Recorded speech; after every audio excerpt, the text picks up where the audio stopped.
Help support the show by joining the Patreon or becoming a YouTube member. Also, hit that like button and subscribe if you want more Browns-focused content. Let's talk about this Browns defense, and we're going to start our position review on the Browns defense with, I think, the most integral part to the Browns defense. If you look at Jim Schwartz's defenses, the better the defensive line, the better the defense usually performs. You don't see very many Jim Schwartz defenses that are at the top of the league with bad defensive lines. And you don't really see that many Jim Schwartz defenses that have bad defensive lines. The heart of this defensive philosophy, the simplicity of this defensive philosophy that Jim Schwartz has, is allowed to be had because of defensive line dominance, right? If you're able to dominate the defensive line, everything else becomes a lot simpler, right? If you look at like a Joe Woods scheme that we're all familiar with in Cleveland, where it was a lot of cover three, if this, then that type coverage, right? Contingent on a veteran secondary being able to handle the complex nature of switching coverages based on what they're processing as a group, that is not contingent on the defensive line, right? And that's why the Browns had such poor defensive lines when Joe Woods was here, and why the impact of Myles Garrett didn't feel like it was hitting at what it should have, because we weren't emphasizing that part. Jim Schwartz, over the last couple of years, has proven that, hey, you get him good defensive line play, the defense will play at a pretty high level. The better the defensive line play, the better the defense. So this position review is probably going to be the most critical of all of the positions to be able to review, because the defensive line is the heart, the blood that pumps through the veins of this defense. So let's get into it. The first thing we're going to have to talk about when we're talking about defensive linemen for the Cleveland Browns is Myles Garrett. Myles Garrett, at this point of his career, provides an insane floor for a defensive line. He is that good. I don't think he's just the best defensive player in football. I don't think he's just the best defensive lineman in football. I think he's one of the best defensive linemen of his era, of his generation. Now, this is mighty high praise, but I think Myles Garrett has earned it. Despite last year not winning Defensive Player of the Year, he replicated most of the advanced and accounting metrics that he had in 2023 to get it. Quite honestly, if the Browns had won more than 8 games last year, they probably would have gave Myles back-to-back Defensive Player of the Year. He's playing at a high level. If you want to see at what level Myles Garrett has been playing at, look at how the gulf that's developed between Myles Garrett and the next best edge rusher in the NFL. For a while there, right, from about 2017, well, really 2018, because Myles didn't really play the full rookie year. But I would say from 2019-ish to 2021, there was a serious debate whether Myles was better than TJ or better than Max Crosby or better than Nick Bosa or whoever you want to throw into that conversation. I think now you're starting to see the consensus, not just amongst Browns fans or people local to the Cleveland area, but nationally the consensus has been clear that Myles is just better than everybody else in his class. This isn't a disrespect to anybody else. Those guys are fantastic pass rushers. Trey Henderson's production has been phenomenal over the last couple of years, right? TJ Watt is a Hall of Famer based on the work that he has done since 2017 to about 2022, right? That 5 years puts him in the Hall of Fame, same as Myles Garrett. But if we're looking at what Myles Garrett does in advanced metrics, what he does on the individual level, how rare it is for a offensive lineman to have a decent day against Myles Garrett, his pass rush win rate success, his pressure percentages, all of this stuff puts him in a class of his own, which means that the defensive line is only going to be but so bad with Myles Garrett, which is why Myles Garrett getting the contract that he got makes a ton of sense, right? We talk about the quarterback as somebody who raises the floor of your football team, because your offense can only be so bad if your quarterback is really good, right? We all kind of understand that idea. The quarterback gets paid a lot because you're only going to be but so bad if your quarterback is really, really good offensively, right? It doesn't really change much on defense, even though having a good quarterback does help your defense the same way having a great defense is enormously helpful to your quarterback. So these are symbiotic things. But yeah, that's why the quarterback gets paid as much as they do. Now, defensive players usually don't get paid as much as quarterbacks, but most defensive players are not Myles Garrett. In the same way that a franchise quarterback raises the floor of the offense, right? You might not be the best offense in the NFL every year, but you're not going to be an embarrassing offense when you have a franchise quarterback. It's the same way that Myles is that franchise type player for this defense, especially in the situation he is in Cleveland, right? If Joe Woods were our defensive coordinator still, this probably wouldn't make as much sense to pay Myles Garrett as much money because the defense's success is being kind of orchestrated on different things than defensive line play.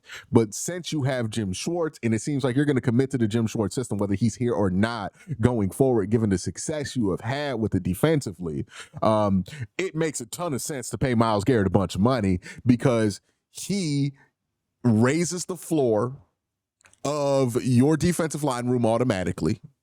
And because he raises the floor of your defensive line room automatically, one, it allows you to take more risk, which the Cleveland Browns have done, which I think will pay off for them in the long run. But two, since the Jim Schwartz system revolves around defensive line play, it raises the floor of the entire defense. You're only going to be but so bad because you got Myles Garrett.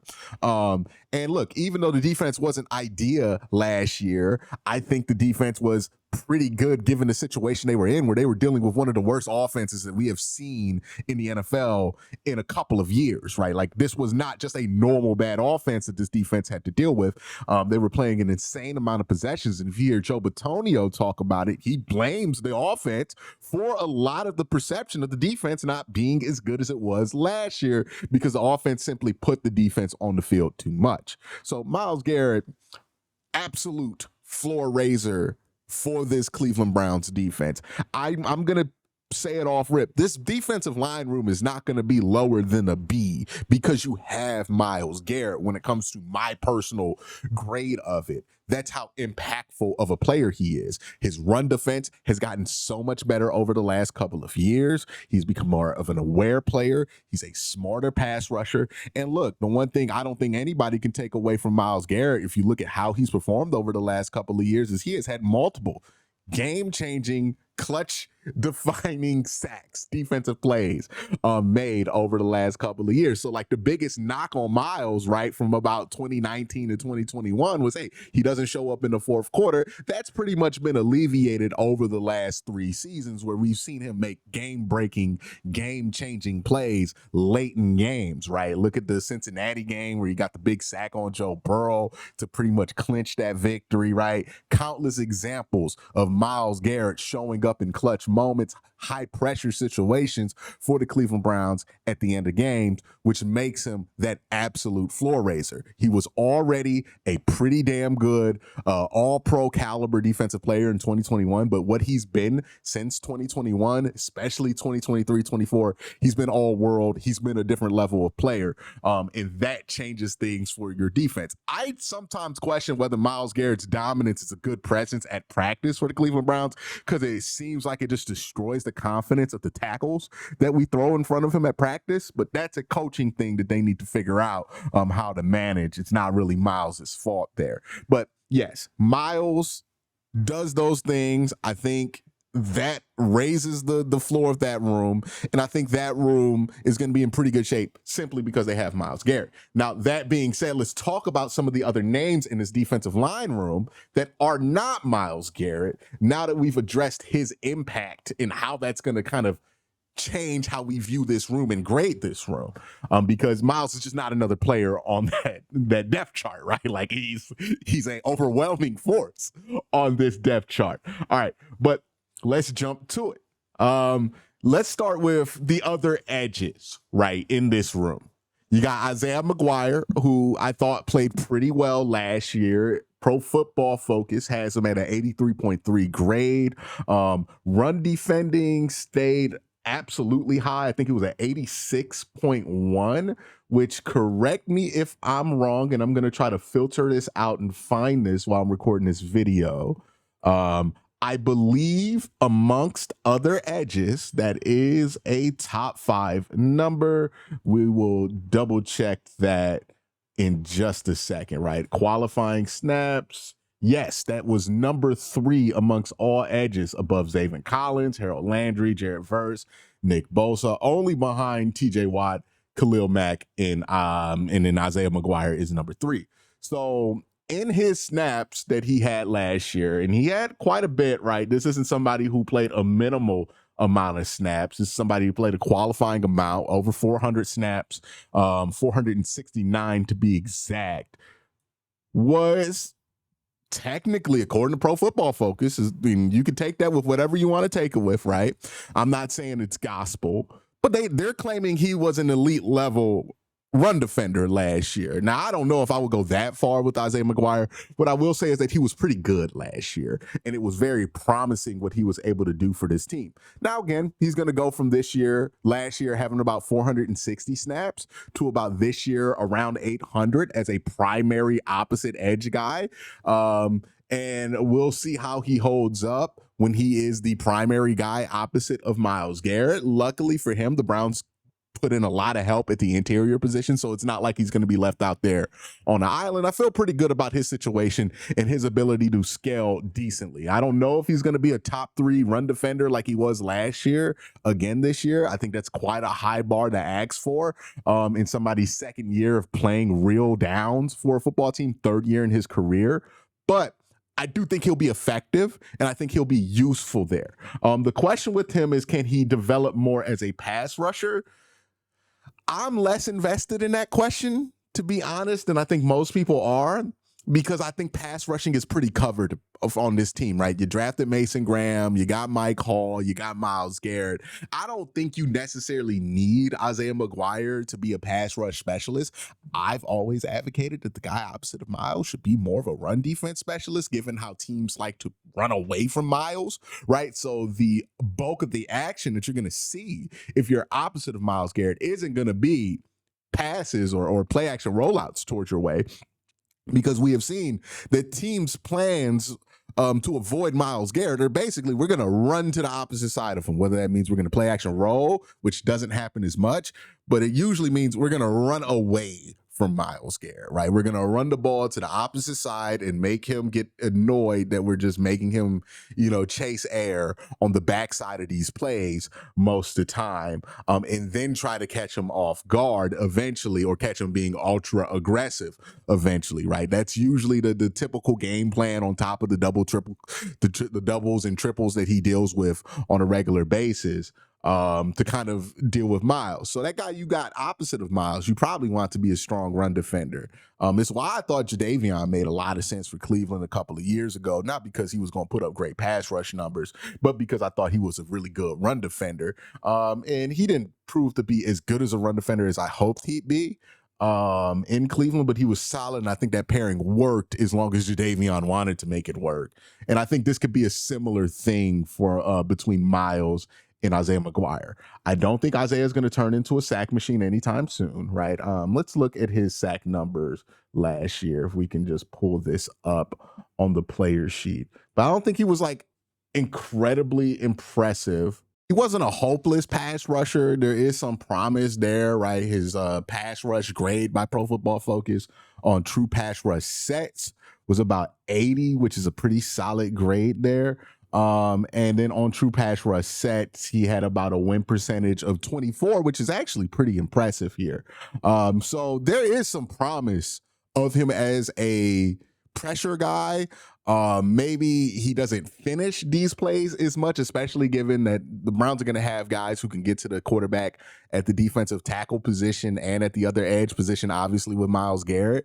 So I don't anticipate him being a high yield sack guy, but I do think that he will be high pressure. And I think if he can get high pressure, be a really solid run defender, basically that's what you were hoping to get from Jadeveon Clowney, but with much more stability and hopefully over the course of his career, a lot cheaper than what you had to do with Jadeveon, where it was like $10 million every year, re-upping every offseason. And then obviously you got to deal with Jadeveon and the other things that Jadeveon brings, right? Like he didn't want to come into games at certain points of the season. Like hopefully that's not something you have to deal with Isaiah McGuire, right? But if he can provide top level run defense with high pressure numbers, that's going to be a great recipe for the opposite edge next to Myles Garrett, given that he's on a rookie deal still for the next couple of years, which is critical for this team that has to be cheap until they pay off the debt of the Deshaun Watson contract. And then also, given that, you know, he's going to be cheap on this deal, Myles is going to be expensive.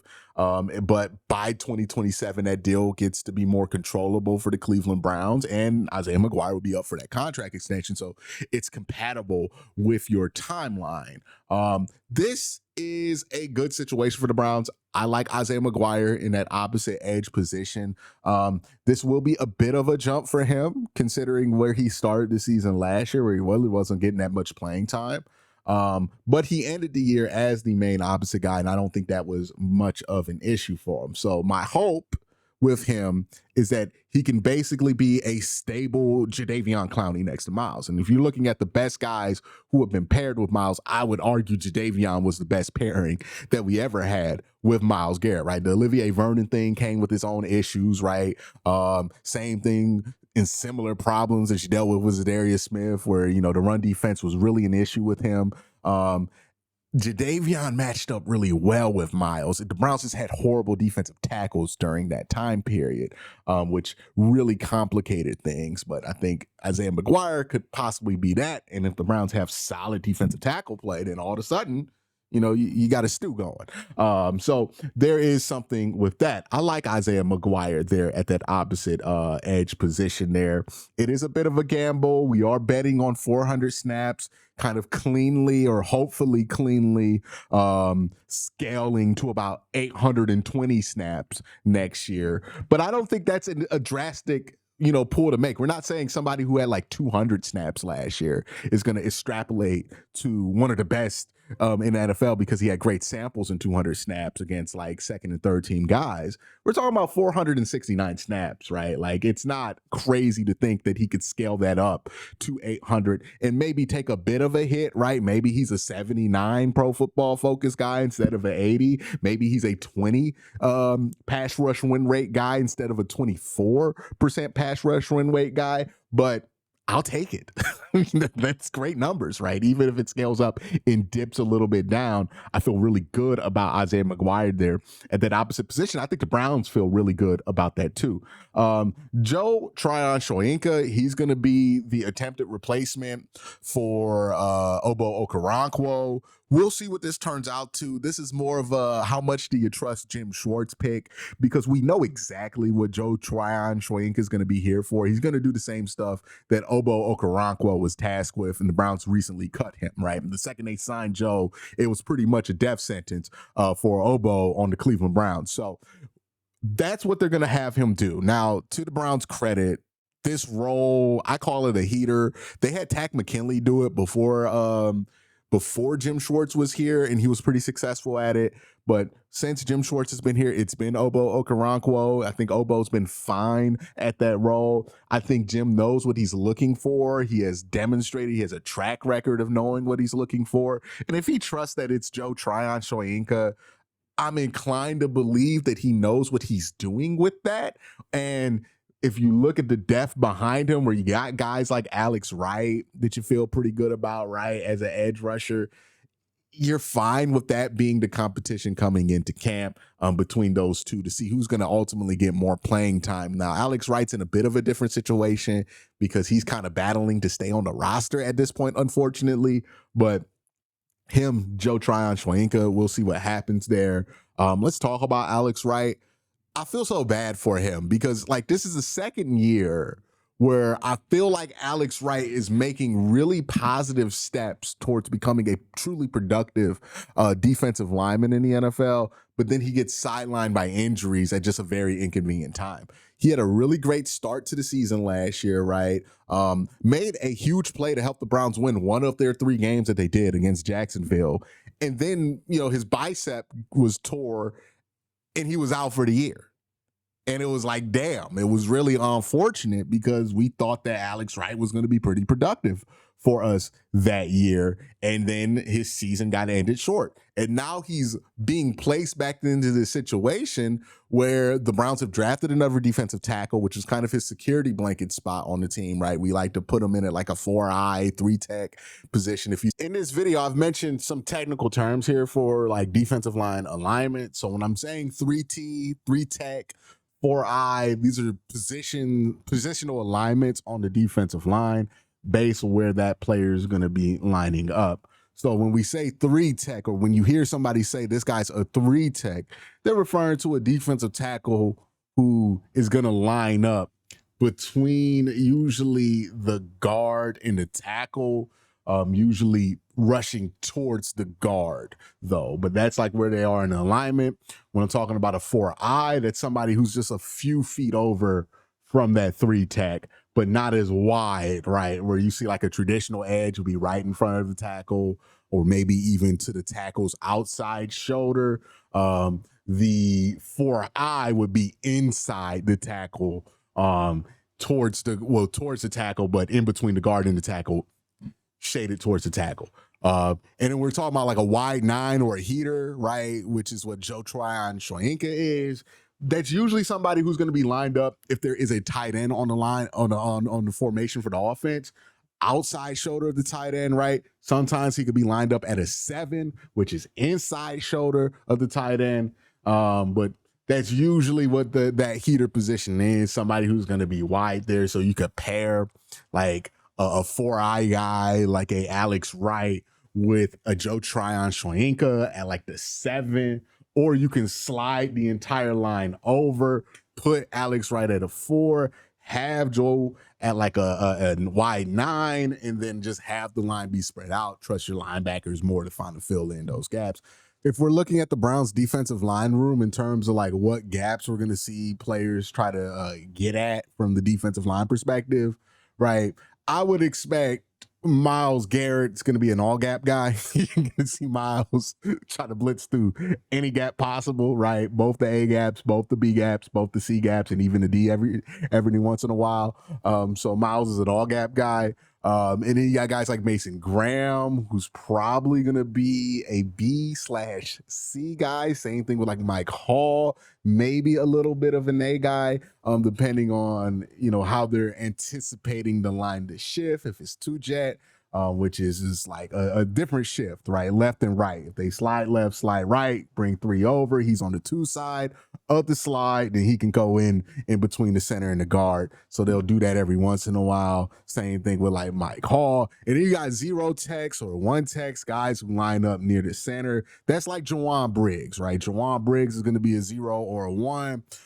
He's basically going to be there to put his arms up and grab 2 guys so that other people can get those tackles. He's pretty good at that job. He's proven himself as solid at that job there, right? So that 1-0, you're pretty much maintaining gaps instead of attacking a gap at that position. But every once in a while, you will shoot one of the gaps as well. And then you could bring in linebackers, right? Like Carson Schlesinger is probably going to be in a double mug, A gap look. So a mug is when you're in nickel, you have 2 linebackers in both A gaps. You're mugging the A gap, double mug. That's what it's called. And other things. I say all of this to say and to demonstrate just how fluid pass rushing is. It's positionless in a lot of different ways. And it's more or less guys are going to flow into different spectrums on this chart based on what they can do. And guys from other position are also going to factor into this. So nonetheless, that's what the flexibility of Alex Wright was. Somebody you could play at that 3-tech position and then slide over as far wide as just like a traditional edge, right? That would be called the 4 position. That's something that the Cleveland Browns have done with Alex Wright in the past, right? It's something that they also tried to do with Jadeveon Clowney. And I think that there is a role there for Alex. I just hope that health stays on his side. I think health has been a big issue with Alex Wright. if he stays healthy, I think he could be a productive member of this rotation. I just wonder if the spot is going to be there for him to be healthy and be on the Cleveland Browns, because the Browns just have so many bodies that they need to fit in to this defensive line room. Is there anybody else that I need to talk about with the edge position? We talked about Myles, Alex Wright, Joe Tryon, Isaiah McGuire. Everybody else is just kind of hoping to be in the rotation, right? Like Cam Thomas, Ellerson Smith. Yeah, okay. I feel pretty good about skipping the rest of these edges. I don't think I need to talk about like Aiden Huntington right now, right? Let's go into defensive tackles. Now, defensive tackle, very important position in the Jim Schwartz defense. You look at some of the best defenses that Jim Schwartz has ever had, you're going to look at very good defensive tackle play, right? The one that comes to my mind immediately is, the Ndamukong Suh, was it Nick Fairley defensive lines that dominated with Detroit while Jim Schwartz was the head coach. You look at those Philly teams, I think it was Javon Hargraves was on one of those defensive lines. Like they had dominant defensive lines in the interior most of the time. That's how Jim Schwartz likes to build them. That's what Jim Schwartz likes to add to the team. And to Jim Schwartz's credit, right? One of the reasons I was so excited about hiring Jim Schwartz, and one of the things I felt like he promised when he was hired, I think he's delivered on, which is a greater emphasis on the three-tech position or the defensive tackle position in general. You look at the investment that the Cleveland Browns have made at defensive tackle versus what they were making before Jim Schwartz got here. There is a tangible positive impact that Jim Schwartz has provided. Before Jim Schwartz, we were talking about like Sheldon Richardson, bringing in Malik Jefferson on 1-year deals, giving tryouts to guys and letting them play, right? There was no real commitment at the defensive tackle position. And while I don't fully agree with some of the personnel decisions, especially in the draft, that the Browns have made at the three-tech, I'm speaking like of Siaki Ika, right? Like, still, I appreciate the focus on the position, right? Mike Hall, 2nd-round pick last year. The Browns, 5th pick overall. Mason Graham.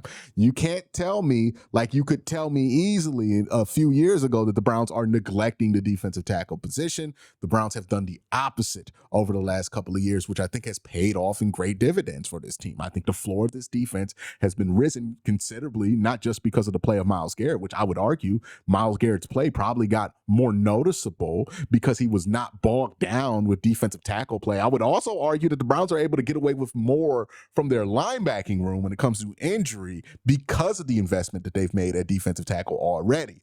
And that's not even considering that the main 2 investments they've made at defensive tackle over the last couple of years are in the infancy of their ability to produce, right? Mason Graham has not played a game yet.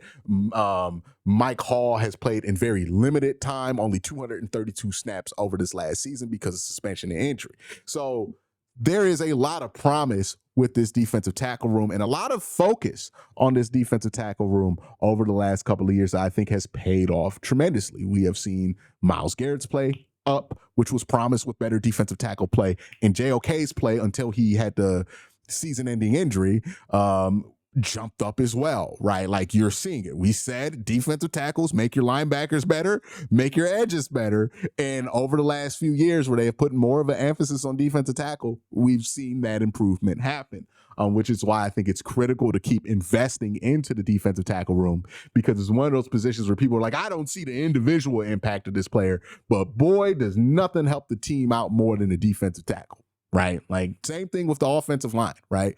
Guards, centers, tackles, they're super helpful for making sure everybody else can be productive. But when you draft one, people don't get excited because, offensive tackle or defensive tackle ain't gonna get 2,000 yards rushing, right? Or 2,000 yards receiving or 2,000 yards passing or whatever it's gonna be. So people tend to not be excited about it, but nerds like me get excited about defensive interior play. And if you can notice by how long this video is, right? Like the defensive line room, I think I enjoy talking about a ton. But Mike Hall and Mason Graham are the 2 cornerstones in this defensive interior room, right? That's going to determine just how good this room can be. The bedrock of this room, Malik Collins, Shelby Harris, those guys I think are the bedrock where it's like, hey, this room's only going to be but so bad because you got veterans like Malik Collins who is going to provide solid pass rushing. I think he's here to replace what Mo Hurst brought into this defensive line room. Shelby Harris is just a good 3-down defensive tackle you can play.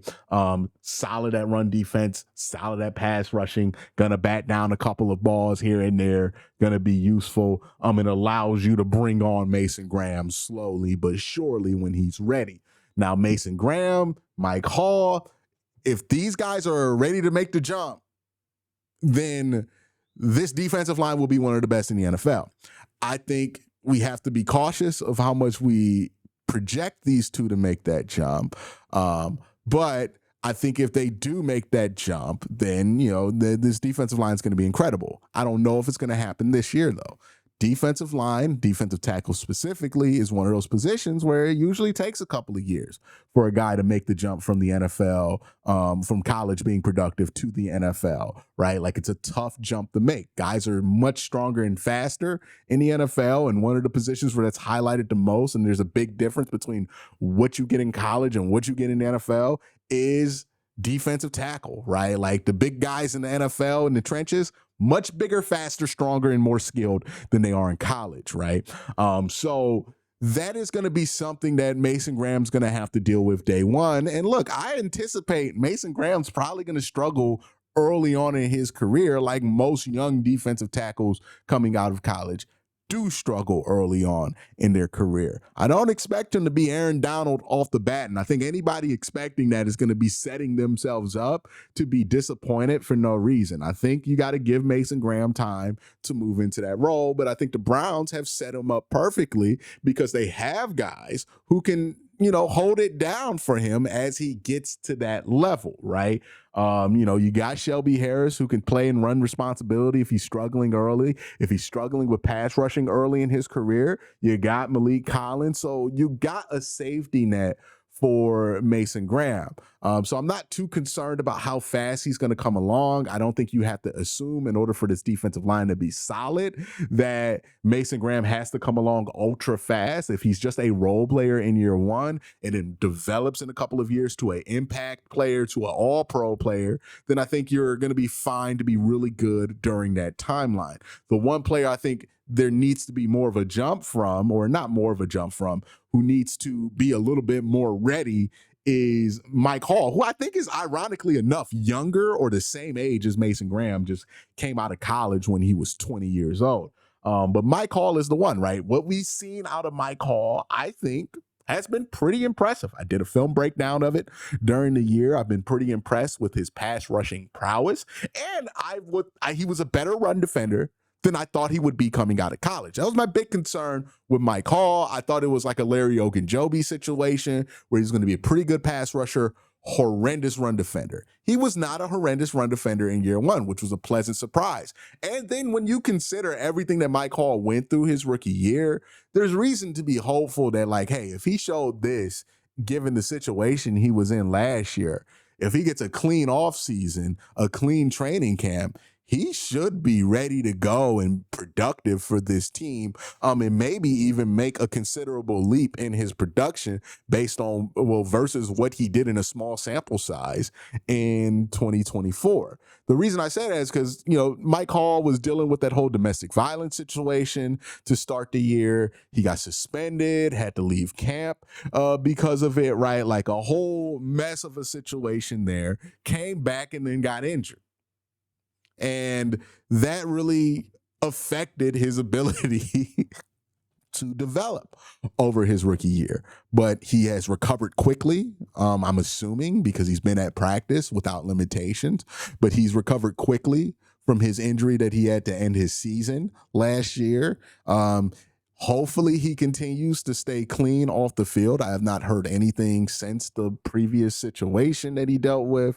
And I'm hopeful, because he was so young, that he's through whatever situations he needs to deal with and has figured out how to make sure that he, stays in the proper place he needs to be able to be a proper and productive member of society, obviously, but member of the Cleveland Browns as well. So seems like he's past all of that. Hopefully he's past all of that. And if he can have a full training camp, which he did not get last year, a full off season, which he did not get last year, and put that towards developing, I think by the time the season starts, you can have a really productive player. If Mike Hall is ready to go as a pass rusher year one, you're going to be a pretty good defensive line. If Mason Graham, is ready to go as a pass rusher in year one, which is not out the realm of possibility, I just want to be very careful with making sure I'm not setting people up for unfair expectations on the guy. Because he's the fifth pick, I think people are going to have crazy expectations, but it's important to acknowledge he's playing a position where we should really be cautious about what we see until we see it in pads against NFL caliber guys. If one of these guys are ready to go as pass rushers already, and maybe they got a little bit more to learn as run defenders, or if one of them's ready as a pass rusher, the other one's ready as a run defender, then this defensive line is going to be really, really good, right? Because you're talking about upgrading from what you had last year, more youth, more stability. You could play these guys more snaps than you could Dalvin Tomlinson. Like, you're in a much better situation. So that's going to be kind of what makes this room go from a B to an A+, right? If that defensive interior, those young guys on the defensive line are really good this year, despite going against what we know about young defensive tackles being able to be productive in the NFL, then that room is going to be incredible, right? Like, that's going to be one of the best defensive lines in all of football. The Browns are betting on youth. Isaiah McGuire is integral to this Browns season, this defensive line.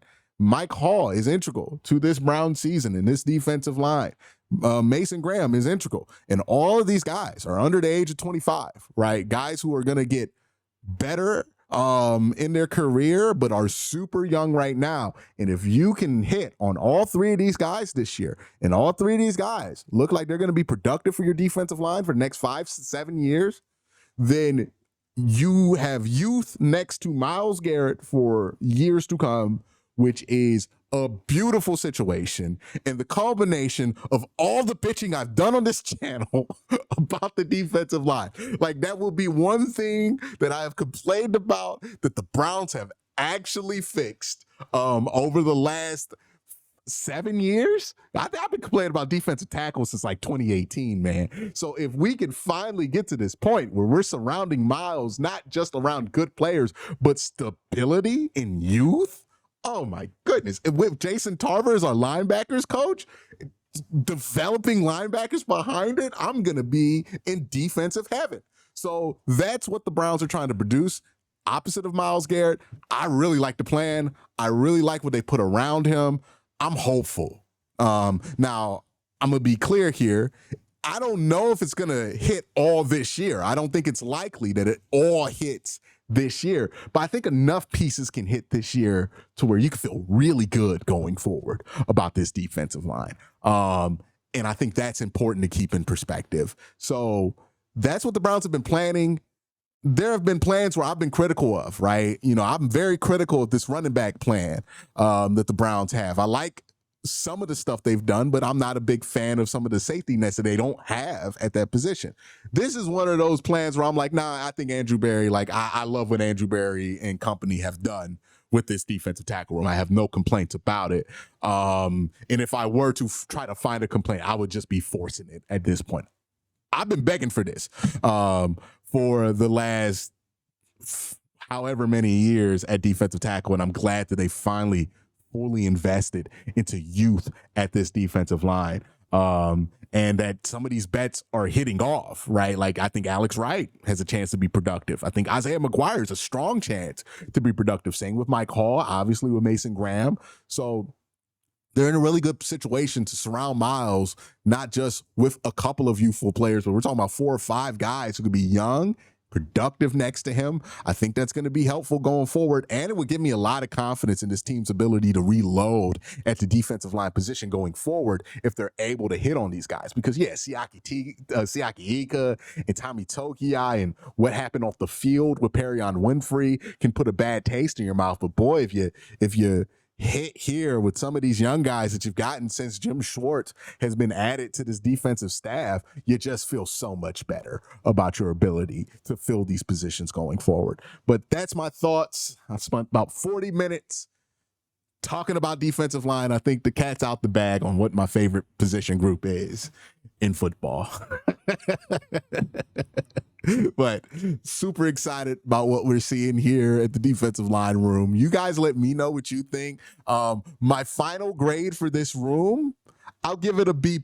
There's a lot of youth that we're betting on, right? If we get the home run hits out of some of these youthful guys this year, then this transforms into an A+ elite room. But right now, I think it's one of the better rooms in the AFC North and in the AFC in general as it stands.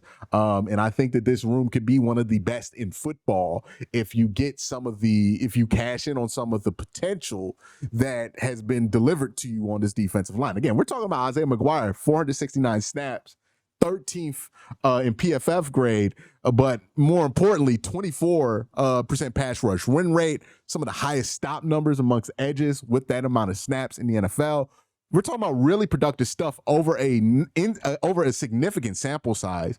And with Mike Hall, early draft pick, we saw him demonstrate those skills early in his career. Unfortunately, didn't get to do it as long as like Isaiah McGuire did, but there's real hope there. And then obviously you spent a top 5 pick at defensive tackle in Mason Graham. So all of this in connection with having Myles Garrett, it's pretty damn good. If I'm being honest with you, I think Myles Garrett is the piece that just puts it over the top, obviously. But y'all let me know what you think in the comment section down below. Have a great day. Have an even better night. Peace.